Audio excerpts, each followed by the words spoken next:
Autre texte qui date de 2011. À chacun sa médaille, mon cher Philippe. Oui. C'est un texte de Lise Payette, hein, qu'on n'aime pas, je sais, une ultra-féministe, bon, enfin bref. Mais sur le coup, elle écrit un bon texte là-dessus. Le Devoir. Alors, elle parle, c'est au sujet du livre Total impunité sur le géant du pétrole Total et l'implication des Desmarais, notamment dans le scandale Total en France. Là, les Français, écoutez bien, là, parce que ça vous concerne. L'auteur affirme dans son livre, au sujet du pouvoir de Paul Desmarais, qu'il n'existe pas un premier ministre canadien qui n'ait été désigné sans son aval. Certains disent qu'il les choisit et les met en scène, leur fabriquant un destin. Farouchement réactionnaire, ou je ne pense pas qu'il est réactionnaire, farouchement libéral, il déteste les indépendantistes, les socialistes, les Québécois, le général de Gaulle, etc. Et oui, le général de Gaulle, d'un point de vue des élites fédéralistes, c'est Satan, quoi. Il faut comprendre ça, hein? Au Canada anglais, le général de Gaulle qui est venu au Québec dire « Vive le Québec libre », d'un point de vue canadien-anglais, c'est quelqu'un qui s'est ingéré dans les affaires internes du Canada pour tout foutre en l'air. Donc, de Gaulle est extrêmement détesté au Canada anglais. Ça rajoute à la francophobie naturelle des Canadiens anglais, si on peut dire. On sait que Nicolas Sarkozy a séjourné chez les Desmarais, chez la famille Desmarais. Paul Desmarais, hein, la famille Desmarais, c'est les gens qui contrôlent l'empire Power Corporation, auquel appartenait jusqu'à tout récemment la presse, des gens qui, finalement, ont un portefeuille extrêmement diversifié, notamment dans les matières premières. Il a raconté à quel point Paul Desmarais avait été une inspiration pour lui. On parle de Sarkozy, là.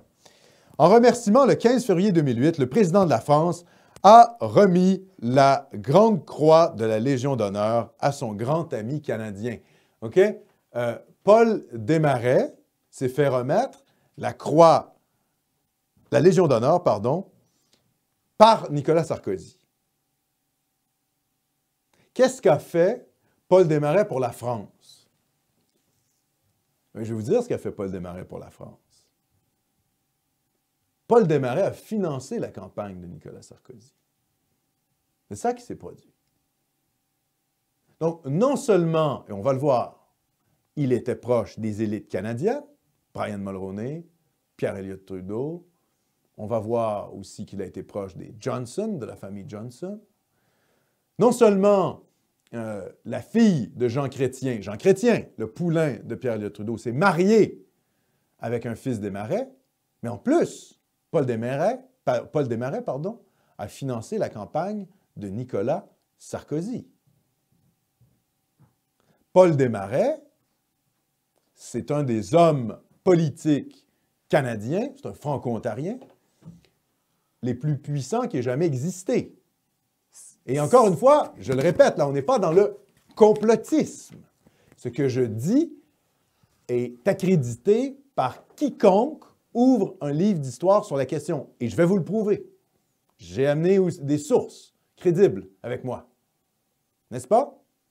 C'est le cerveau de l'État profond canadien, ce gars-là. Exactement. D'ailleurs, pour les gens qui s'intéressent, si vous voulez connaître le degré de réseautage de Paul Desmarais et son influence sur la politique canadienne, nous avons fait à Nomos TV une série d'entretiens avec Feu Richard Lehir, hein, qui participait à Nomos TV.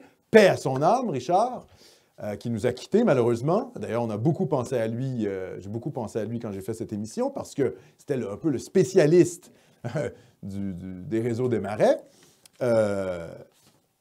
On a décortiqué donc l'influence de Desmarais dans la politique canadienne. J'ai mis le lien en description de cette vidéo. Paul Desmarais n'a pas fait que financer Nicolas Sarkozy. C'est un faiseur de premier ministre canadien. Que ce soit Pierre Elliott Trudeau, comme on va le voir, que ce soit Jean Chrétien, et même pour le Québec, évidemment pour le Québec. Mais c'est grave même à l'échelle mondiale, là, ce gars-là, parce qu'en déstabilisant Kadhafi, main dans la main avec Sarkozy, déferlante migratoire. Pour le pétrole. Bien sûr. Ouais. Alors, c'est pour vous dire que, voilà, c'est... Desmarais, c'est pas la petite game. Hein? Non, on est dans des grandes fortunes. Alors, évidemment, vous allez me dire, oui, mais attendez, il y a des gens qui sont beaucoup plus fortunés que Desmarais. C'est vrai.